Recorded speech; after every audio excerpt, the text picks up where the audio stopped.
Halo rekan semua, Assalamualaikum warahmatullahi wabarakatuh.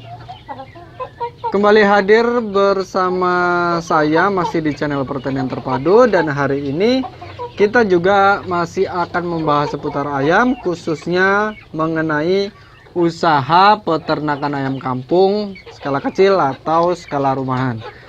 Nah, pada kesempatan kali ini saya akan membahas mengenai beberapa kiat-kiat khusus bagaimana agar kita bisa sukses ternak ayam kampung di lahan sempit, panen setiap bulan. Nah, jadi titik beratnya adalah kita beternak ayam di lahan yang terbatas, kemudian bisa panen setiap bulan atau sebulan sekali kita bisa menjual produk hasil ternak yang kita jalankan. Nah, untuk mendapatkan target tersebut, apa saja yang bisa kita lakukan, kiat-kiatnya seperti apa, kita akan membahas secara rinci supaya rekan semua bisa mendapatkan gambaran dasar informasi untuk dikembangkan lebih lanjut, agar nantinya usaha yang akan dijalankan oleh rekan semua bisa berjalan dengan maksimal dan mendatangkan keuntungan yang berlimpah. Namun sebelum itu saya kembali mengingatkan untuk rekan semua yang belum subscribe, ayo silakan di subscribe terlebih dahulu channel saya supaya tidak ketinggalan berbagai informasi-informasi seputar pertanian terpadu yang meliputi dunia peternakan, perikanan, dan juga pertanian itu sendiri. Oke, langsung saja kita bahas mengenai sukses ternak ayam kampung di lahan sempit, panen tiap bulan. Yang pertama adalah persiapan kandang. Nah, untuk kandang ini ada hal-hal khusus yang harus kita siapkan. Tidak sembarangan kandang karena kita akan memilih target yang secara spesifik. Yang pertama, jumlah kandang. Jadi kita untuk bisa mendapatkan target panen tiap bulan, paling tidak kita harus memiliki 5 buah kandang. Untuk kapasitasnya, ukurannya sesuaikan dengan kapasitas. 5 buah kandang yang terdiri, yang pertama adalah kandang khusus brooding. Nah, kandang khusus brooding ini akan kita gunakan untuk membesarkan DOC ayam dari usia 0 yang baru menetas sampai usia 14 hari. Ini kita bisa siapkan kandang khusus dari box, atau kita bisa juga menggunakan brooding dengan kardus bekas karena kita bisa menghemat lahan. Jadi kandang brooding yang satu ini kita khususkan dengan memanfaatkan kardus bekas, kemudian nanti akan kita letakkan di dalam rumah. Nah, untuk lebih jelas mengenai proses brooding dengan kardus bekas ini, rekan semua bisa melihat video saya sebelumnya. Untuk linknya sudah saya siapkan di bagian deskripsi, silahkan dicek nanti. Kemudian yang berikutnya adalah kandang khusus untuk usia 1 bulan. Berikutnya lagi kandang khusus untuk usia 2 bulan. Kemudian usia 3 bulan dan usia 4 bulan. Nah, itu tadi kandang-kandangnya. Jumlah kandangnya ada 5 termasuk dengan kandang brooding. Kalau yang di luar ruangan itu kita bisa siapkan 4 kandang pembesaran. Nah, untuk menyiasati lahan yang terbatas, maka kita bisa buat kandang khusus yang jenis tipe kandang bertingkat. Jadi kita bisa buat kandang tingkat 2. Satu kandang ada 2 tingkat. Jadi kita cuma bisa menyiapkan 2 kandang saja. Yang intinya adalah terdiri dari 4 kandang yang untuk masing-masing sesuai dengan usianya nanti, seperti itu. Nah, itu tadi masalah persiapan kandang. Selanjutnya adalah persiapan indukan. Mulai dari indukan kita bisa menyiapkan 4 ekor indukan betina Ini 4 ekor indukan betina ini kita asumsikan dan akan kita usahakan untuk bisa bertelur setiap bulan, sebulan sekali masing-masing, dan bisa menetas juga setiap bulannya. Seperti itu, 4 ekor induk betina. Kemudian untuk jantan kita bisa siapkan 1 ekor untuk 4 tersebut, atau kalau bisa 2 ekor lebih baik. Nah, seperti itu indukan, jantan, dan betina. Kemudian berikutnya untuk indukan ini kita harus memangkas waktu pengeraman menggunakan mesin tetas. Akan lebih baik jedanya kalau misalnya kita bisa memanfaatkan mesin tetas supaya indukan yang hanya 4 ekor itu bisa maksimal dalam bertelur. Jadi tidak perlu melakukan pengeraman. Kalaupun rekan semua tidak ada atau tidak memiliki mesin tetas, maka kita bisa menggunakan cara alami. Kita pangkas saja dengan sarana yang apa adanya. Misalnya kita biarkan indukan mengeram selama 10 hari misalnya, atau 5 hari. Setelah itu kita ambil telurnya, kita masukkan, kita gunakan untuk penetasan dengan mesin tetas yang ala kadarnya, bisa menggunakan kardus dan lain sebagainya. Nah, itu untuk memangkas atau mengurangi waktu mengeram pada induk yang kita miliki. Kemudian berikutnya mengenai indukan ini, kita juga harus mengatur pola bertelur. Tujuannya apa? Tujuannya supaya tadi bisa setiap bulan. Jadi kalau bertelurnya bisa diatur setiap bulan, sebulan sekali bertelur, maka kita bisa lebih memastikan lagi untuk penjualannya bisa setiap bulan. Untuk caranya seperti apa? Caranya, kalau kita tidak punya sarana mesin tetas atau kita tidak bisa melakukan penjodohan secara tidak alami, kita bisa melakukan penjodohan alami, di mana sebagian indukan yang tidak ditarget untuk bertelur itu kita kurung atau kita pisahkan dari pejantan, seperti itu.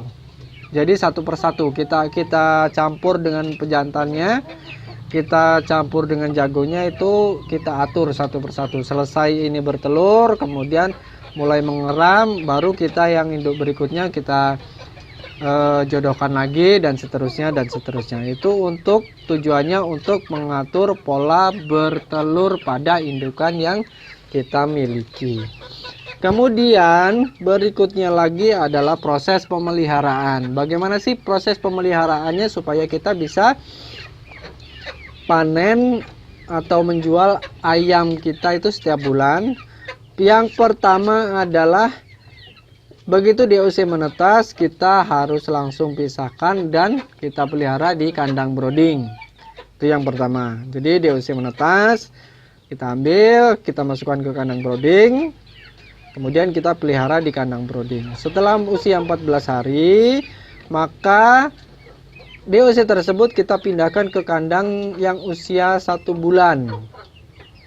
Kemudian setelah dia mulai usia 2 bulan, menginjak 2 bulan, kita pindahkan lagi ke kandang usia yang berikutnya. Dan begitu seterusnya, pindah kandang ini kita lakukan 1 bulan sekali sesuai dengan usia atau umur ayam yang kita pelihara.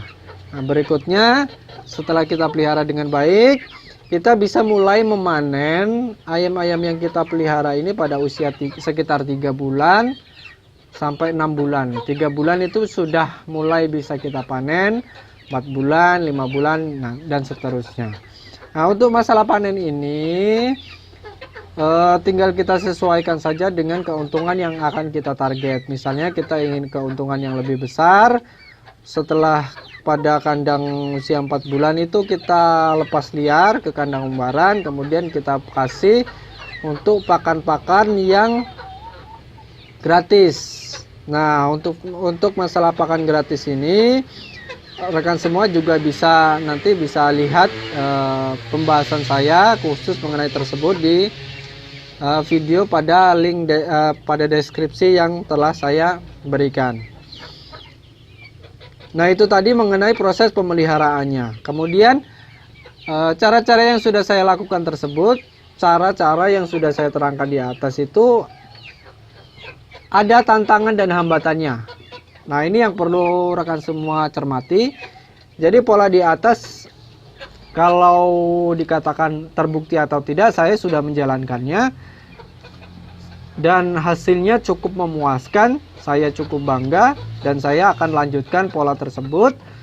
Tetapi di atas semua itu tentu saja dalam melakukan peternakan ini ada tantangan dan hambatannya. Yang pertama adalah ketelitian dan ketelatenan dan mau ribet. Jadi untuk menjalankan proses ini kita butuh ketelitian karena dalam satu peternakan ini kita harus mengurusi indukan, kemudian kita harus mengurusi produksi telur, kemudian kita harus menetaskan, memelihara DOC, membesarkan dan seterusnya. Itu perlu ketelitian, ketelatenan dan tentunya mau ribet. Ya gimana tidak ribet karena semua kita kerjakan, mulai dari telur,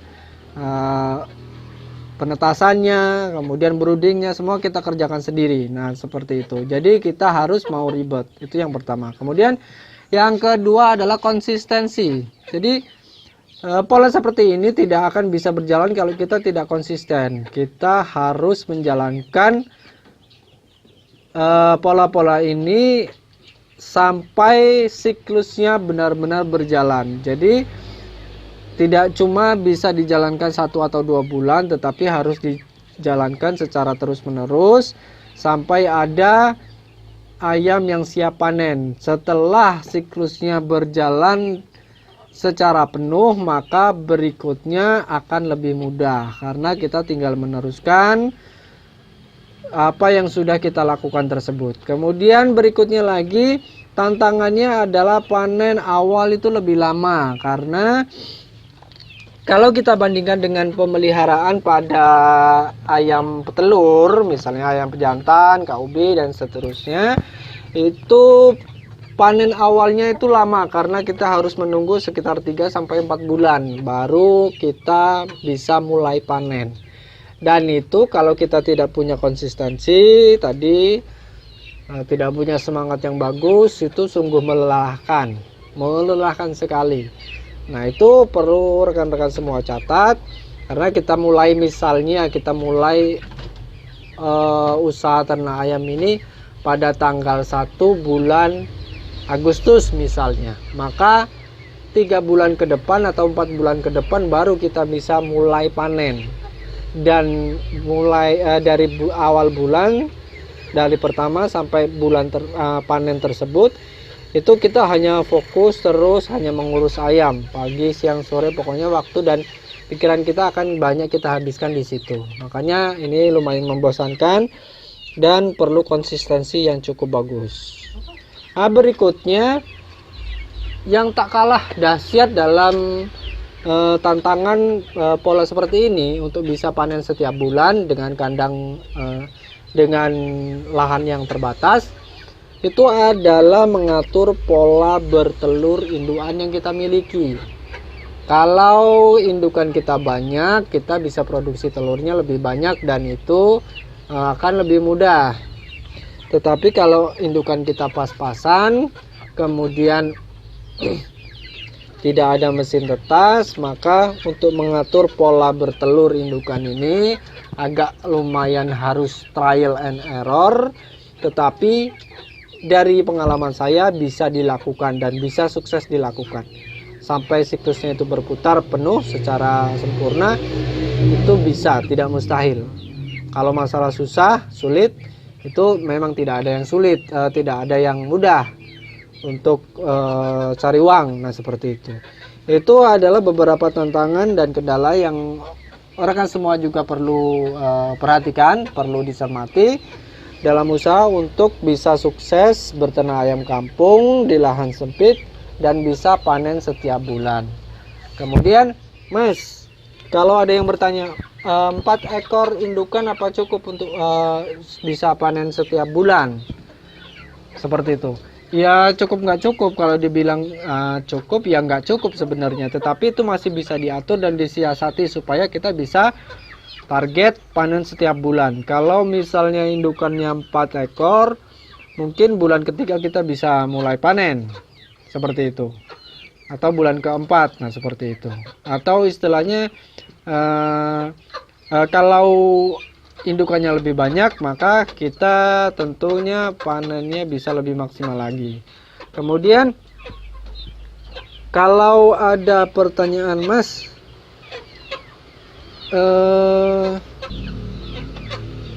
kalau menggunakan sistem tradisional, bagaimana mungkin bisa memastikan indukan-indukan kita bertelur setiap bulannya, bergiliran atau bergantian? Nah, itu ada seninya, ada usahanya di situ. Tantangannya memang di situ.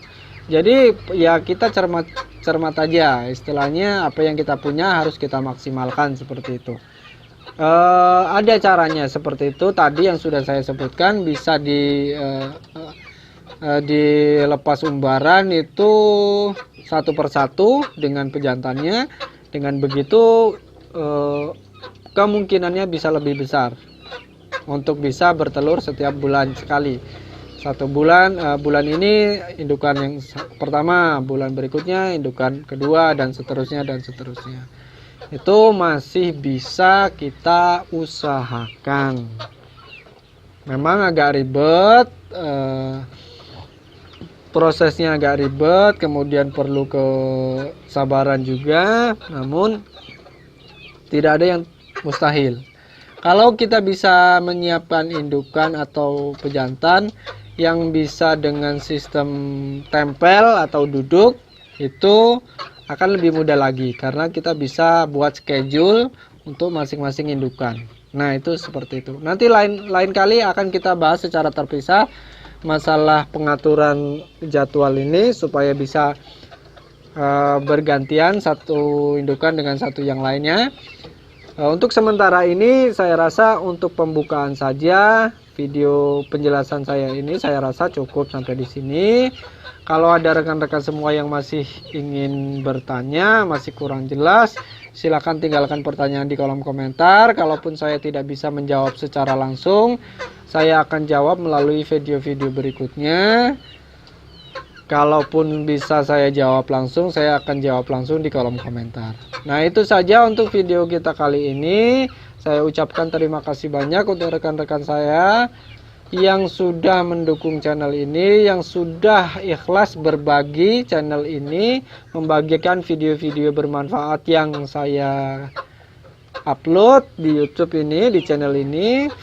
Tak lupa juga saya mohon maaf jika dalam menyampaikan sesuatu di video ini saya masih banyak kekurangan, masih banyak hal-hal yang kurang berkenan untuk rekan semua. Saya secara pribadi mohon maaf yang sebesar-besarnya. Oke, itu saja untuk kali ini. Terima kasih telah mengikuti video saya sampai selesai. Jangan lupa like, comment, and share, dan terus dukung channel Pertanian Terpadu. Terima kasih. Wassalamualaikum warahmatullahi wabarakatuh.